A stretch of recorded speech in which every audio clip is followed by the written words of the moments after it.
আল্লাহ বলেন, ওরে বান্দা, এত দয়া তোর উপরে করলাম, এত মায়া করলাম, এত সুন্দর চেহারা দিয়ে একটা জীবন দিলাম বান্দারে, আস্তে আস্তে তোরে দাঁত দিলাম, হাত দিলাম, পা দিলাম, তোর হাড্ডি শক্ত বানাইলাম বান্দা, আস্তে আস্তে তোরে যৌবন দিলাম, বুঝ দিলাম।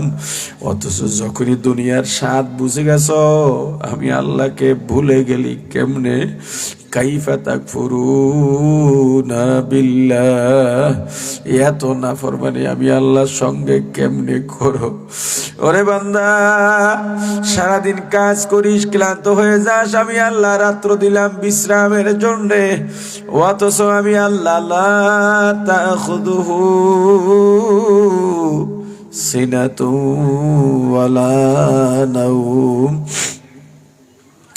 আমি আল্লাহ ঘুমাই না, তন্দ্রায়ও যাই না। কেন জানিস? ওরে বান্দা, তুই যদি রাতে উঠে আমাকে ডাক দিস, আর যদি আমি আল্লাহ ঘুমায়া থাকি, তোর ডাকে কে সাড়া দেবে বল? কিন্তু বান্দা, আমি আল্লাহ শেষ রাতে প্রথম আসমানে চলে আসি, তোকে ডাকি, আয় বান্দা আয়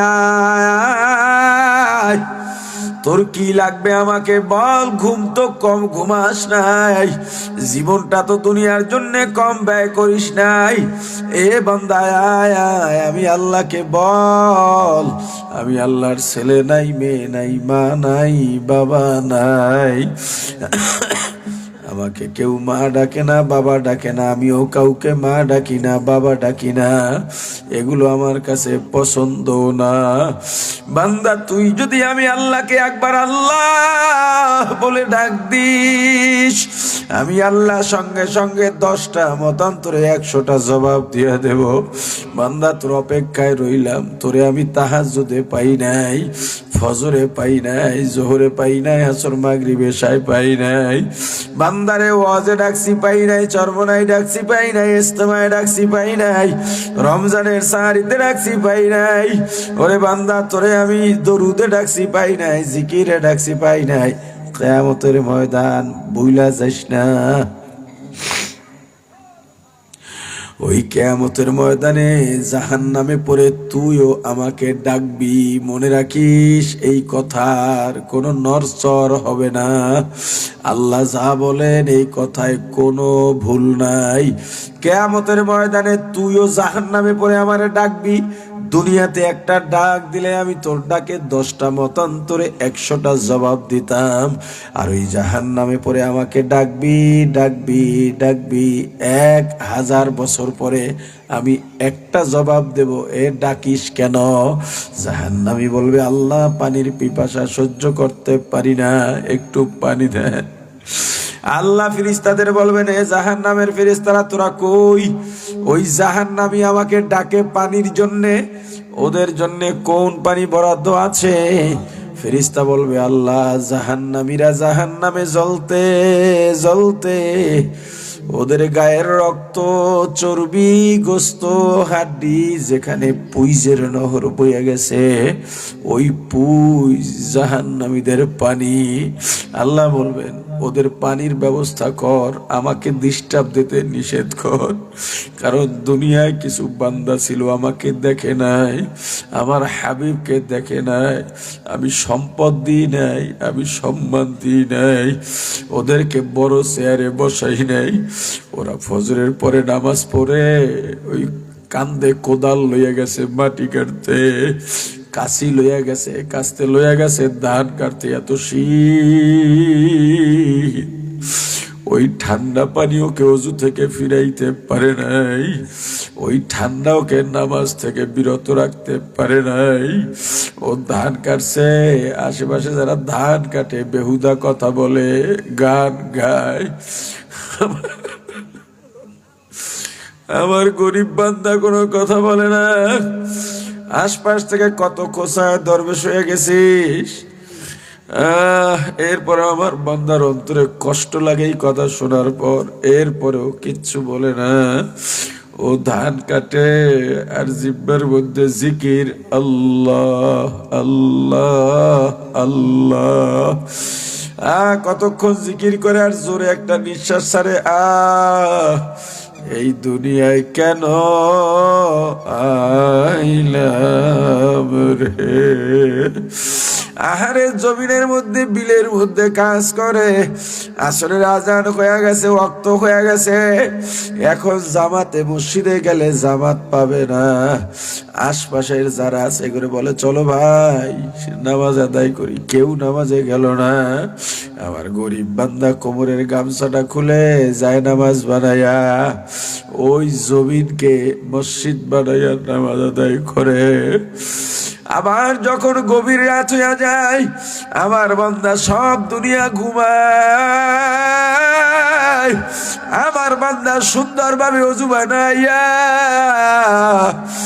একা নীরবে যায় নামাজ বিছাইয়া নামাজ আদায় করে আর কাঁদে,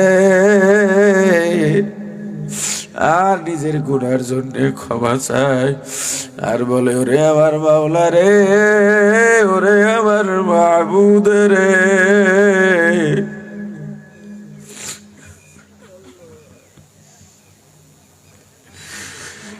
তোমাকে বুঝি আমি পাইলাম না। ওরে ভাই এই দুনিয়া দিয়ে কি করবি, এই দুনিয়া কিচ্ছু না।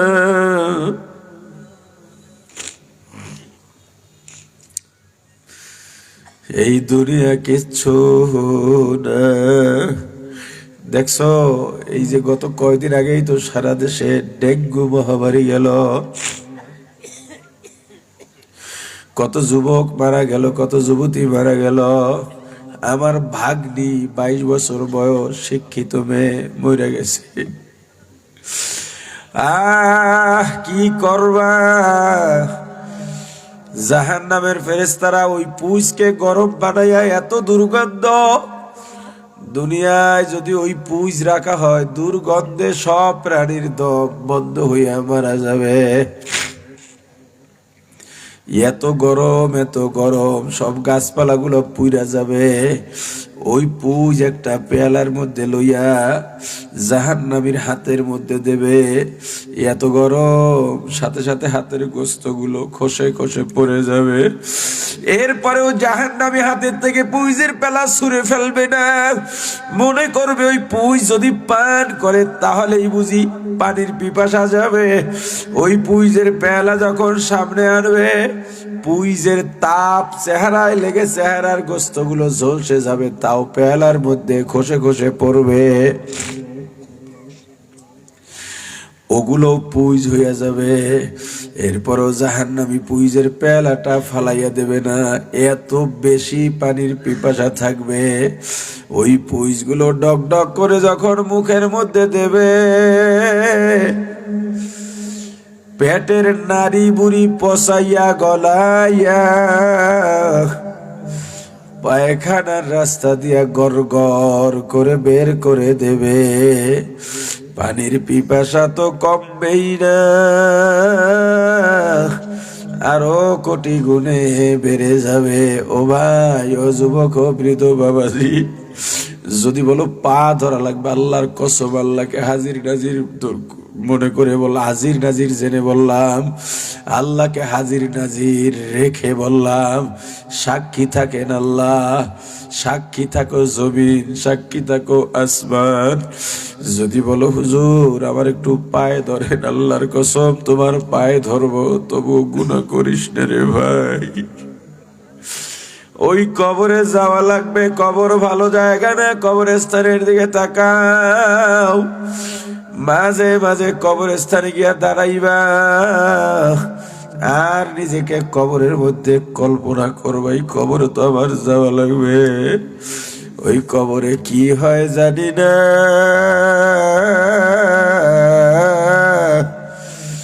তবে ওই কবর কিন্তু ভালো জায়গা না। ওরে আমার ভাই, কত রিক্সাওয়ালা কি দেখো না মাথায় পাগড়ি, গায়ের মধ্যে জুব্বা, রিক্সা চালায় আর জোরে জোরে জিকির করে লা ইলাহা ইল্লাল্লাহ, লা ইলাহা ইল্লাল্লাহ, লা ইলাহা ইল্লাল্লাহ। তুমি কেন পারবা না? আরে দেখো না, যখন মসজিদে আজান হয়ে যায়, বাজারের দোকানের মধ্যে দুই একটা দোকান এমন আছে কাপড় টানায়া দেয় সামনে দিয়া, লেখা এখন নামাজের সময় আছে না নাই। কত র্যাব, পুলিশ, সেনাবাহিনীর সদস্য দেখলে মনে হয় মাওলানা আলেম আছে না নাই? জোরে বলেন আছে না নাই? আমার এক মামা এই ক্যান্টনমেন্টে তাকে এখানে আসছে, দেখলে বলবেন আমার চাইতো বড় হুজুর।